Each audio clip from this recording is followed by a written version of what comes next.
Yo, yo, yo, yo. Welcome to the Food Jawn podcast, episode number 43. I'm one of your hosts, Mills. What's going on? I'm your man P. You said 43. Yeah, bro. Yeah. We up there. Dang. We approaching a year, bro. Yeah. So what's going on, brother? How are you? Tired. Man, listen. Guys, we back doing the phone pod. Listen, I came down with a mean case of food poisoning, bro. Real bad. You all right? Yeah, I'm better now. It was rough, though. I knew it was rough because we actually were supposed to link up. And you was like, yo, what time you get off work again the next day? And I was like, this time. And you was like, all right, bet. Soon as you line that up, I said, okay, yeah. Yeah, I'm not seeing him. Oh, yeah, bro. I was down. Listen, them ghost pepper wings, not going to say where they from because they don't get no love from me at this moment. They was great going down. Once it got in my stomach, it was a wrap. So what's going on, man? Let's get into tails. You got something? I do, actually. Okay. Let's kick it off, good brother. And my tails is recent. My tails is from last week. Okay. So I'm at work now, mind you, I am the sous chef there, but I am also like the all-purpose everything guy. Do a little bit of everything.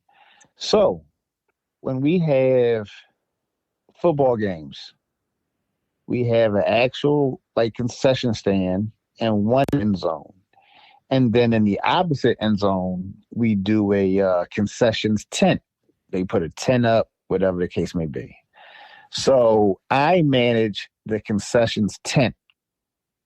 But part of my job is to not only make sure that everything I need for the concessions tent is set up properly, I also hook up the fryers that are used over at the concession stand outside behind the concession stand because we run them. So depending on the game, we might have anywhere between, let's just say, 7 to 10 fryers. And you know how it goes when you hooking them up. Propane tank, hook up the fryer, oil, all that stuff. The bitch is actually lighting them because getting the air to go through the line from the propane tank to the fryer, right, bro. Burnout, bro. I'd be burnt out. But last week, the weather wasn't that good. And that game was expected to be a little light. So they only ordered 7 fryers for that game. The game was also early.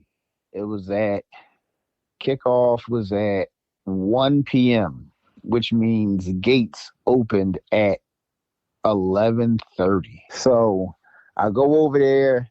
I'm sorry, gates opened at 12. It was only an hour before kickoff. I go over there, do my thing, hook everything up, make sure they're lit, the whole 9 yards. Now, here's where I had a crazy brain fart. So I'm used to our games being later in the day. So my mind was still operating on the game isn't at 1 o'clock. The game is later in the day. So let me just make sure they're lit. And then when they come over, they can turn them on so that the oil and everything will start to get hot. Bro, when I tell you, when I got the last fryer lit at like 10:30, gates open at 11:30, I never turned those fryers on. Wait, what? Oh, yeah, you heard me. The fryers were lit, but I didn't turn them on so the oil can get hot. But I mean, an hour should be an adequate enough time. But see, I never did the propane thing with the fryer, so you would know better than me. Is an hour, maybe 20 minutes, good enough time for them Jones to heat up? Bro, they got over to the concession stand to because mind you, again, I set everything up. I did the fryers. I filled up the wells inside the concession is literally bring the food with them over to the concession stand and come over. The logic behind it was they were operating so that all they had to do was come over and get started. So they expected to come over and just start dropping wings and dropping fries and shit like that. But with the fryers not being on, they were backed up. So the oil didn't get hot until maybe a half an hour after gates open. Damn. Luckily for me, it was light. There wasn't really anybody there, and the weather was bad. So they had adequate time to get it done. But just imagine if it was like homecoming or something, and the weather was nice and it was packed, and they had to turn all those people away to wait for the fryers to get hot because I didn't turn them on. Boy, put your head on a stake. That might have been my last day. Hey, listen, bro, that's one thing you can't mess around with, them concessions. Believe you me, I learned I had my first concession probably like a year ago, and I was like, oh no, they got to be perfect. You can't forget nothing. Bro, let me tell you something. Concessions, just like anything else, just like, you know, what you used to do, most recently what you're doing now, what I'm doing now, back at the hotel, back at the diner, back when you was at the telly, it doesn't matter what you're doing when it comes to food and beverage. You just better be on point anywhere and everywhere, because a minor fuck up or a major fuck up could be detrimental to the entire operation. No, that's a fact for sure. So, pardon me, guys. That's the unofficial third member of the pod, my dog Basil. But real quick, so before I get in my tales, just want to intro it a little bit. Our topic for this week is we showing love to utility, dishwashers, stewards, just the heart and soul of the kitchen. So this isn't necessarily really a tales. This is just a shout out. Shout out to my guy Tori. If you're a member of the Patreon, you know Tori. Mans was a dishwasher, worked his way up. Shout out to his brother too. Brother was a dishwasher, worked his way up. So matter of fact, shout out to Tori and shout out to Rel.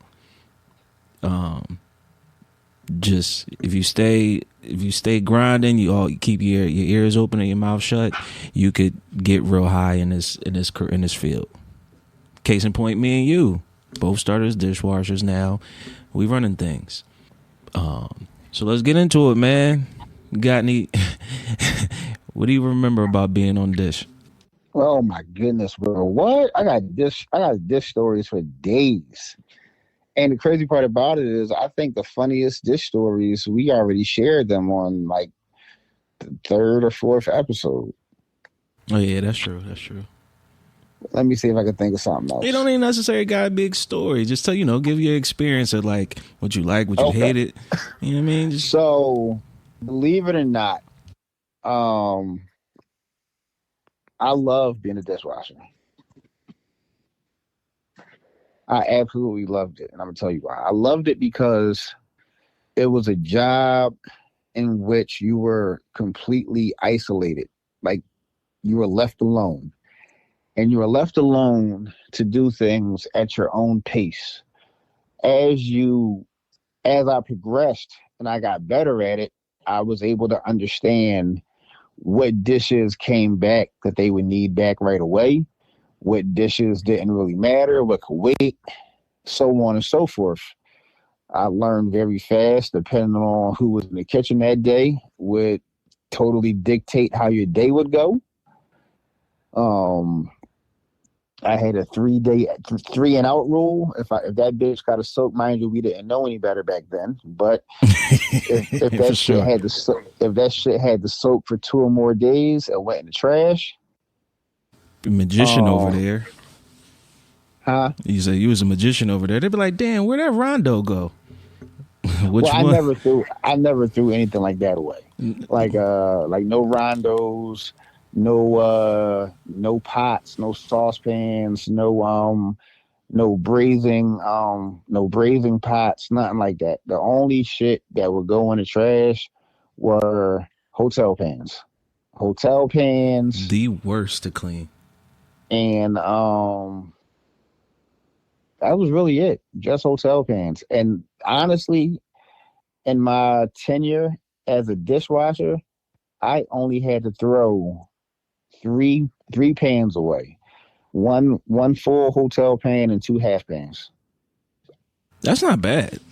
No, bro, listen, I was determined to get that shit clean. And if it had to soak for a day or two, then hey, so be it. But I felt like if I couldn't get a if I couldn't get something clean, I felt defeated.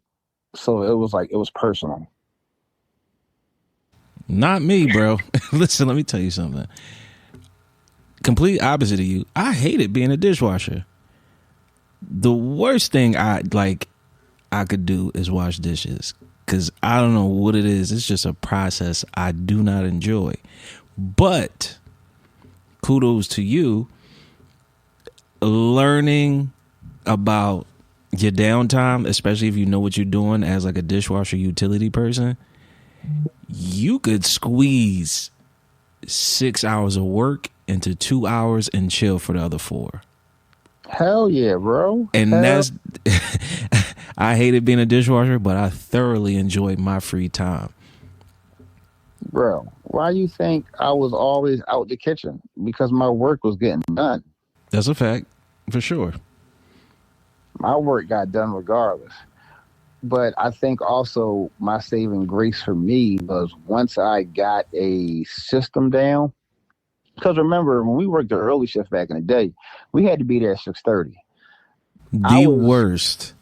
That's the I was worst. always there by like 6. So I set my sinks up. I mean, like, bro, because think about it. If we gotta be there at 6:30, you set your sinks up, that water's scalding hot by 7:30, 7:45. You getting that first wave of dishes, you throw them in there, boom. They soaking. You come back to them, water's cooled down by now, and you ain't gonna scald yourself. You get right to it. Right to it, bro. And them Jones soak for a little bit. What? Wash, rinse, sanitize, put some Jones off to the side. Now I'm chilling. That's true. That's true. That whole washing pots and pans. I couldn't get with it. I couldn't. It's just. I knew that wasn't a thing for me, but I did it. I got it done. Don't mean I liked it. But yeah, for sure, for sure, I get that because I didn't really care for it. I hated it in the beginning. I got very accustomed and very used to it very fast because we also had the dish machine at our disposal. So we washed what was necessary. But what wasn't necessary, bro, I just do a little quick in the sink real quick, get whatever out, and just run it through the machine. But that joint go around the carousel. let me let me tell you how Flossie Bird caught me like expediting by running everything through the dish machine. She was like, "Hey, buddy, what are you doing?" I was like, washing dishes. And then she hit me with the pots and pans go in the 3-bay sink. Plateware, cupware, silverware, they all go through the machine. You can't mix and match. And I was like, damn, I'm halfway done now. And then I had to sit up there, fill up them 3 sinks for the latter half. But cool, shout out to Flaw. She ain't make me, rewash the stuff I ran through. Nah. Floss, love her to death. Floss would not give you, not when I say you, I mean us. Floss wouldn't give us a break at all. She made sure that whether we listened to her or not, she was going to make sure we knew the right way to do shit. That's a fact. That's a fact. And it's like, listen, like, now that you know, moving forward, if I catch you and I bust your balls for it, I don't want to see no long faces. I don't want to hear no pouting and no whining and no complaining, because at this point, moving forward, you just would have did it to yourself. That's true.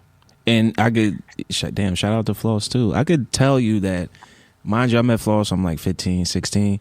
90% of the stuff Floss taught me, I'm still reteaching to this day. And this is just sometimes like, hey, this the Steward dishwasher shout out episode, cutting your corners when you're mopping. If it's a big space, mop one side of the floor, wait for it to dry, do the other side. That way people aren't tracking footprints. Just not tracking it elsewhere where like, dag, I didn't have to mop out here. Now I do, because now there's like size 10, 11, 12 feet prints walking down the hallway. So much of the stuff that she taught me, like I still carry on to this day. But what I will say, two things for sure. I always tell my cooks, do not be the cook dishwashers hate. I've said this on the show before and I can't express it enough. Don't be the cook dishwashers hate. And then two, I hold my utility / dishwasher / stewarding team, I hold them above my cooks. They are the backbone of what we do. Nobody wants to go in that dish pit if you don't have to. So we always got to treat them with like a certain level of respect. They're not maids. They're not butlers. They're stewards / utilities. It don't move without them. So I always like drill into my cooks and my chefs' heads. Treat them with the utmost respect, because the moment, and I've said this before, the moment they tell me that you gave them a hard time about something, you gonna be in that pit by yourself. And that'd be your punishment. And 9 times out of 10 it worked. The other one time I done had cooks be like, man, I'm chilling back here. Like, I don't gotta do no work. I don't gotta talk to nobody. Like, but 9 times out of 10, people don't want to go back once they leave, or if they, especially if they've never done it before. No, I get that. I definitely get that. But you couldn't have said it any better when you said that they're the backbone of the operation, because I don't care how good of a cook you are. I don't care how good of, a chef, chef de cuisine, whatever the case may be, whatever your job is, garde manger, whatever you do, I don't care how good you are at that. Without the stewards, dishwashers, utilities people, so on and so forth, it's impossible to do your job. One hand literally washes the other. But as cooks, we take way more than we give. And I've been in places. Preach. And that, real quick, not to cut you off real quick, that I'm glad you said that, because a lot of cooks don't even want to admit that to themselves, that we're selfish as fuck. Oh, no, we take way more than we give. Way more. And I've worked in places where I would see cooks and, so on and so forth, yelling in the back, hey, I need blah, blah, blah, blah, blah, blah, blah. Or how long on this? Or I need y'all to hurry up. What y'all doing back there? All kinds of shit. But you don't know what's going on back there. You know why? Because you don't step foot in the dish room. I would always go in the dish room because I come from the dish room. So I know how crazy and backed up it can be, especially when it's just you. Oh yeah, and you don't have a system, and you don't know how to move, like work around what the rush is, bro. I've seen, so real quick, when I used to work at the hotel, they had one dishwasher in the morning, and then they had another dishwasher come in around like 10 or 11. The morning dishwasher would work from 6 to 2:30. The split shift dishwasher would come in around like 10 and work until 7 or 6:30. And then the night dishwasher would come in at uh 3, no, 4, and work until 12. And then not every day, but most days they had an overnight person that would come in at like 10 and work overnight from like 10 to 6. That morning person would get fucked every day. Psh, talk about it, Every bro. day, bro. Every day, bro. Because whatever, and I don't understand it. Because if you have an overnight person and it's just you in there by yourself, the kitchen closes at 11. Why is there still dishes the next morning from the day before? I'll tell you why. Because that motherfucker was asleep. Dog. And For sure. the morning dishwasher was this cool ass Haitian boy. Me and him was cool as shit. He since has moved to Florida, but he used to complain to me all the time, and I'm like, man, listen, I don't know what to tell you, man. Like, it sucks. I said, you ain't no snitch. I ain't no snitch. Or you need to say something. When I would have downtime, I would go in the back. I would help him. We would use a dish machine. I would load the dishes. He would catch the dishes on the other end. I would help him get caught up because I know what it's like, bro. I know what it's like, and you know what it's like to be backed up when you're swamped and you feel like you're never going to catch up. And he was always super appreciative when I would come back and help him out. And I remember one day he said to me, Pat, you don't know how much I appreciate this. You're the only person that comes back here and helps me and gives me a hand with anything. Nobody ever helps me. I don't ask for help. I don't ask you to help me. You just do it, and I appreciate it. Thank you so much. And that right there, that made my day. That's all I need. That's all I need. I ain't looking for nothing. For sure. But, listen, like, one hand washes the other.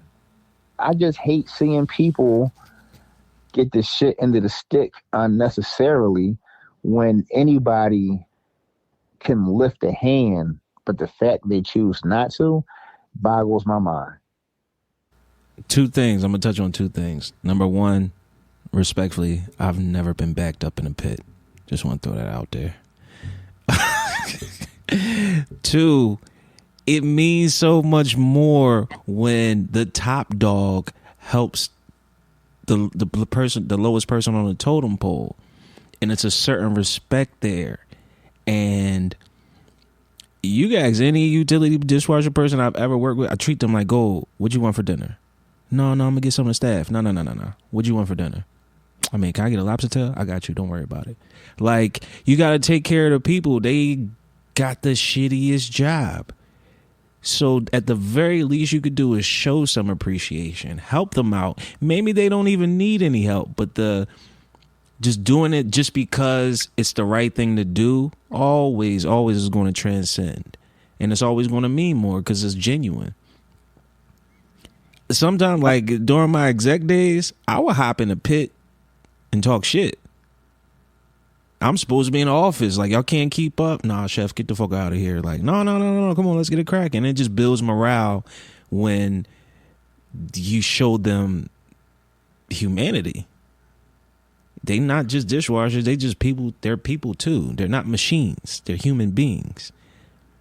And so this why I kind of thought like this was something we really needed to touch on. Like, yeah, we did the front of the house. We always talk about back of the house, but we really need to like show love and appreciation to like the ones that don't get no love, bro.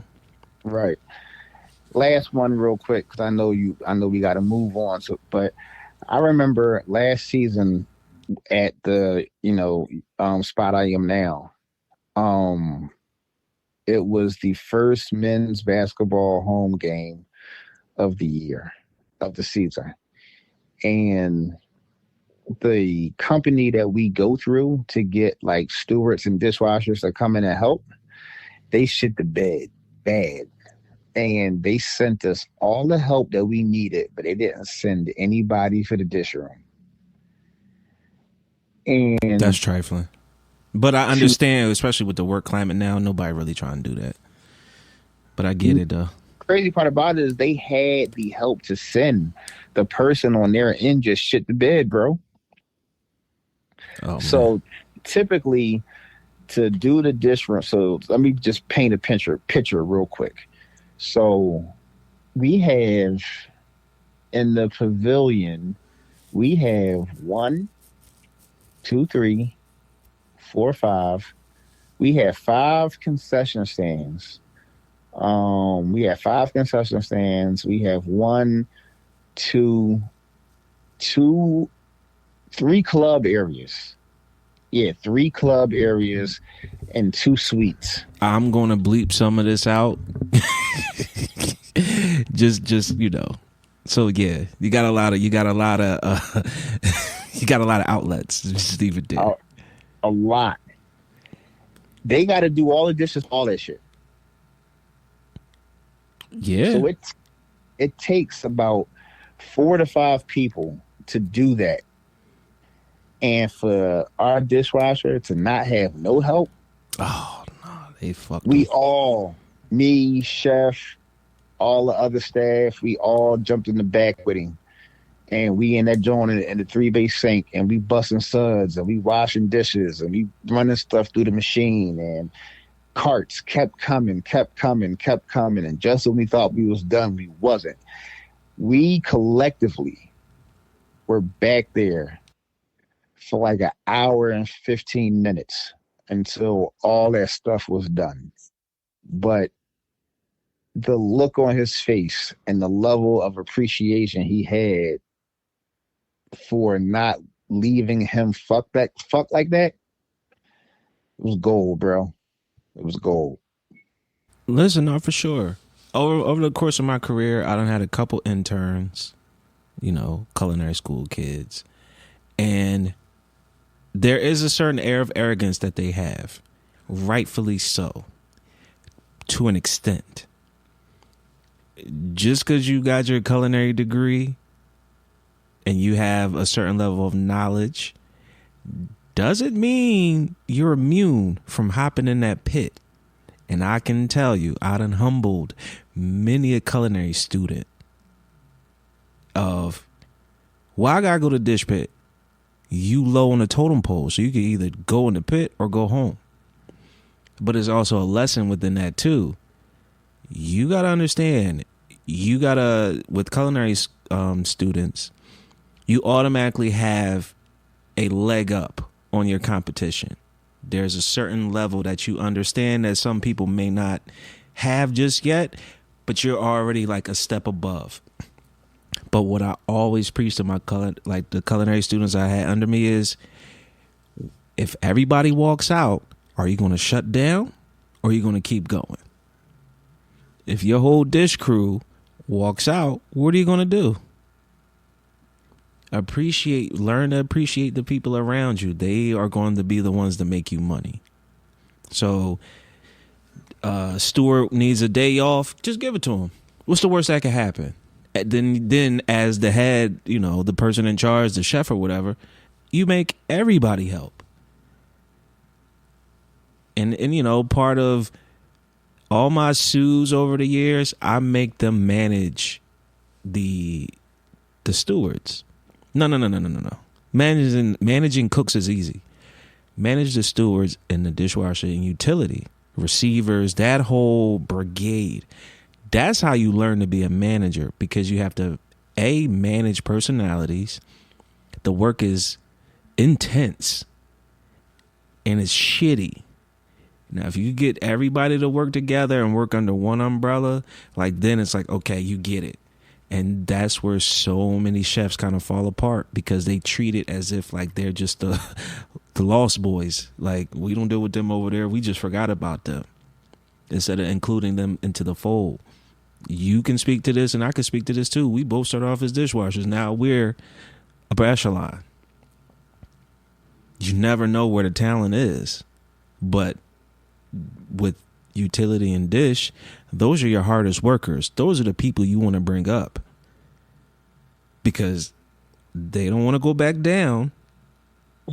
So they're going to bust their ass to figure out how to keep moving up and keep moving up and keep moving up. But they'll always have a respect for it because they did it. So I implore everybody, do dish for a couple weeks. If you're in this industry, just do it for a couple weeks. Learn every position, every job, do everything in the kitchen so you have a firm idea from beginning to end how it's going to function. And then I think to kind of put a button on it, and which is kind of relates, over out in Vegas, they're picketing again as of 4 hours ago. So they're not treating people fairly. So you know what happens? You're not treating us fairly, then we out. And we're going to be right outside the building with picket signs until you treat us fairly. Absolutely. So yeah, man. You got something for motivational mic drop this week? Matter of fact, I got some. It's really good. Let me kick it off. All right. It's actually a quote. Wherever and within this quote, whatever industry you're in, if you're a nurse, if you're a doctor, if you in IT, replace the chef and cook references with whatever your occupation is. This is a quote by Marco Pierre White. As I've always said, cooking is a philosophy. It's not a recipe unless it's a pastry and then it's chemistry. So therefore, it's not just teaching them how to cook, it's sharing your philosophy and vision with them. It's as simple as that. A good chef is a Pied Piper. They follow him. Lead your people in whatever industry, occupation, career. Lead your people. Don't let the industry lead you. Every occupation, every career, it starts with the people. And if you can't lead people, that's not where you should be, and that's not what you should be doing. So, there you go. What you got, bro? I don't think I have anything after that.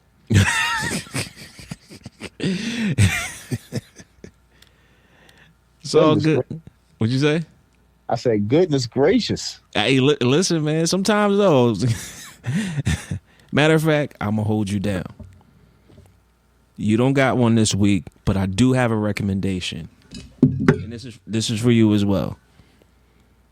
I want everybody to go out and go get. All right. So we back. Sorry for the technical difficulties, but I'm a commandeer P motivational mic drop moment to say, go get Call Me Chef Damn It by Chef Andre Rush. His book came out last year, 2022. I'm probably about like 85, 90% through the book. So I'll probably be finished by tomorrow. I implore everybody to go get that book. I don't want to get into too many details, but that is put that up there with Kitchen Confidential. Really? Yeah.